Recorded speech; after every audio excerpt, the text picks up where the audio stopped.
Bismillahirrahmanirrahim. Assalamu alaikum. I am Sana Razak, roll number BSF 1702105, and I am from BF Chemistry semester 6. We are going to study subject in organic material chemistry, and the course code is Chem 3115. And the topic which we are going to study is crystal defect. In this lecture we study line defect, types of line defects, which is edge dislocation, screw dislocation and mixed dislocation.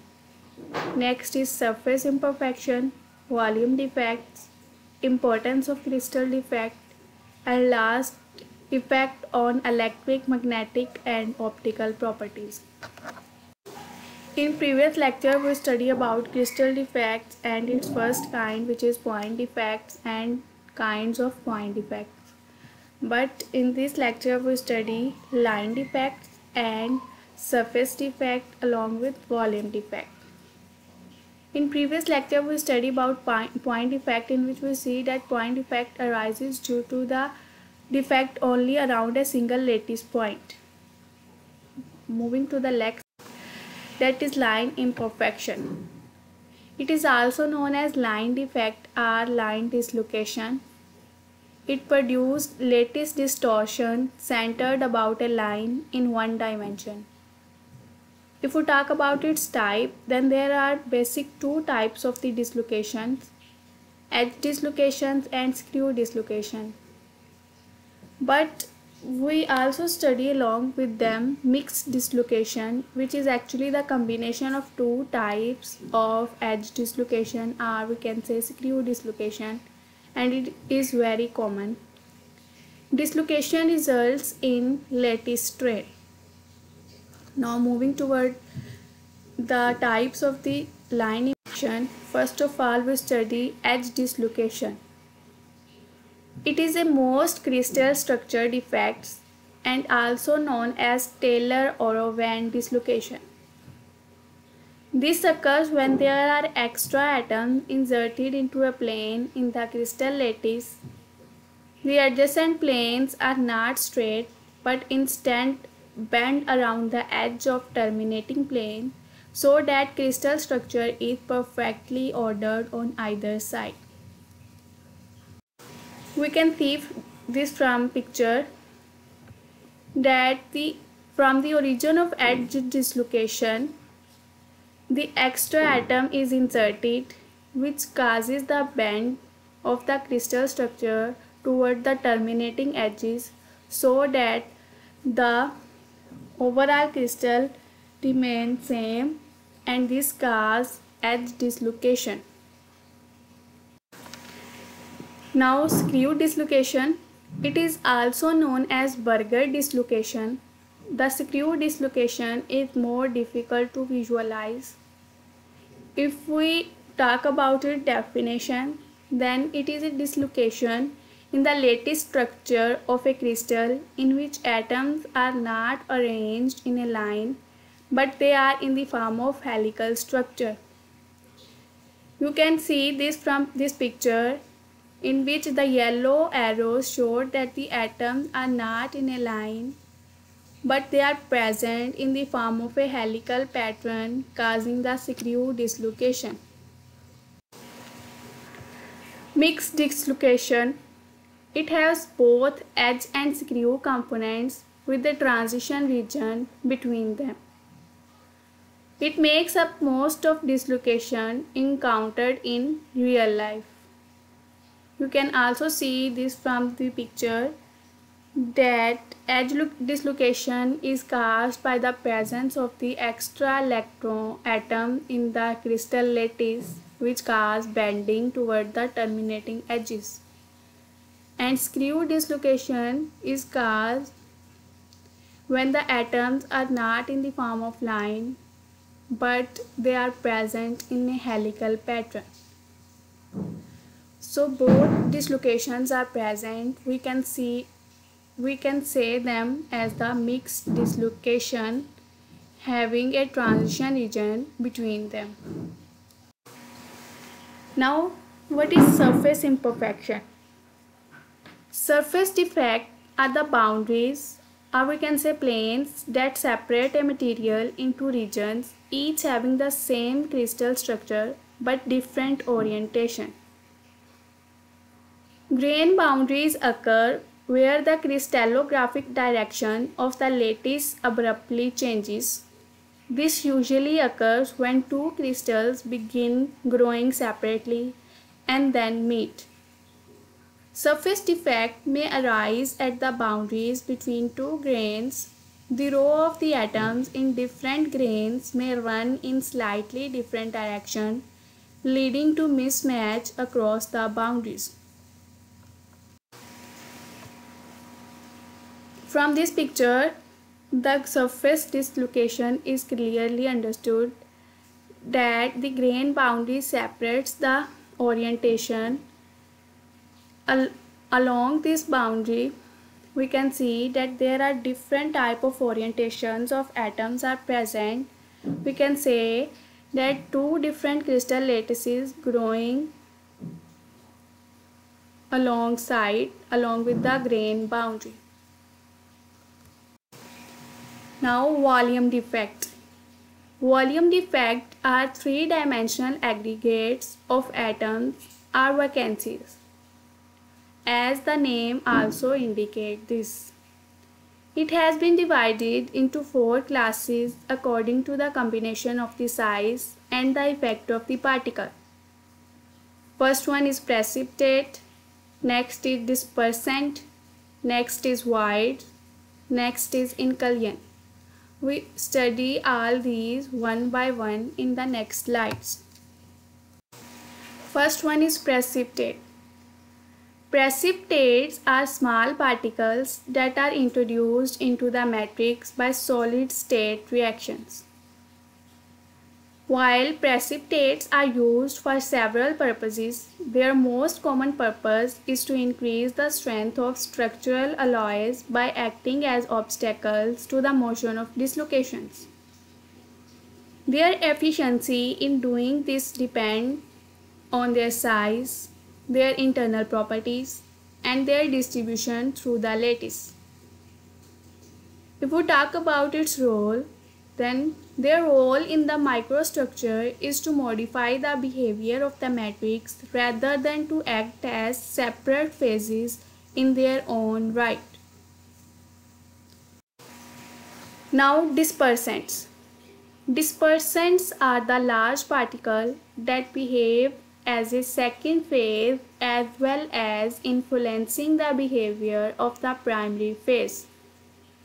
They may be large precipitants, grain, and polygranular particles distributed through the microstructure. Inclusions and void. First of all, inclusion. Inclusions are the foreign particles or large precipitate particles. They are usually undesirable constituents in the microstructure. For example, inclusions have a deleterious effect on the useful strength of structural alloys since they are professional sites for failure. They are also often harmful in microelectronic devices since they disturb the geometry of the device by interfering in manufacturing or alter its electrical properties by introducing undesirable properties of their own. Now, voids. Voids actually indicates holes, so we can say that which are holes in the solid formed by trapped gases during solidification or by accumulation of vacancies. They are almost always undesirable defects. Now, what is undesirable defects? It can be four types, that is precipitates, dispersant, inclusions, and voids, as we have already discussed them one by one. Precipitates is a fraction of micron in size. Dispersant may be large precipitate, Grains are polygranular particles distributed through microstructure, while incursions are the foreign particles are large precipitate particles. It may be harmful and undesirable. Voids are trapped gases. It decreases mechanical strength. Now, importance of crystal defect. As we all know that along the disadvantages, there must be some advantages of everything. So, like this, crystal defect also have a lot of properties. Data control are affected by defects. For example, electric and thermal conductivity in metals. It is strongly reduced by the point defects, which is actually a benefit. Electronic conductivity in semiconductors. It is controlled by the substitution defects. Diffusion. It is controlled by the vacancies. Ionic conductivity. Controlled by the vacancies. Plastic deformation in crystalline materials. It is controlled by the dislocation. Colors. It is affected by defects. And last one is mechanical strength, which is strongly dependent on the defects. Now, effect on electric, magnetic and optical properties. The effect of point defects on the electrical properties of semiconductors is dramatic. The entire microelectronic industry critically depends upon the successful incorporation of substitutional dopant such as phosphorus, arsenic, boron, and aluminium in silicon and other semiconductors. These dopants allow us to have significant control of the electrical properties of semiconductors. Devices made from silicon, gallium, amorphous silicon, etc. critically depend on the presence of the dopant atom. We can make N-type silicon by introducing phosphorus atom in silicon. In the same way, we can make P-type silicon by using boron atoms. Similarly, a number of otherwise unsatisfied bonds in amorphous silicon are completed by incorporating hydrogen atoms. The effects of defects such as dislocation on the properties of semiconductors is usually deleterious. Dislocations and other defects, including other point defects, can interfere with motion of charge carriers in semiconductors. Point defects also cause increased resistivity in metals. In some cases, defects can enhance certain properties. For example, incorporation of calcium oxide in zirconium oxide causes an increase in the concentration of oxygen ion vacancy that increase its conductivity and make it useful for applications such as oxygen gas sensors and solid oxide fuel gas. Defects can convert many otherwise insulating dielectric materials into useful semiconductors for potential use in sensor applications like temperature, humidity, and gas sensor. Addition of 1% chromium oxide in alumina creates defects that make alumina ruby red.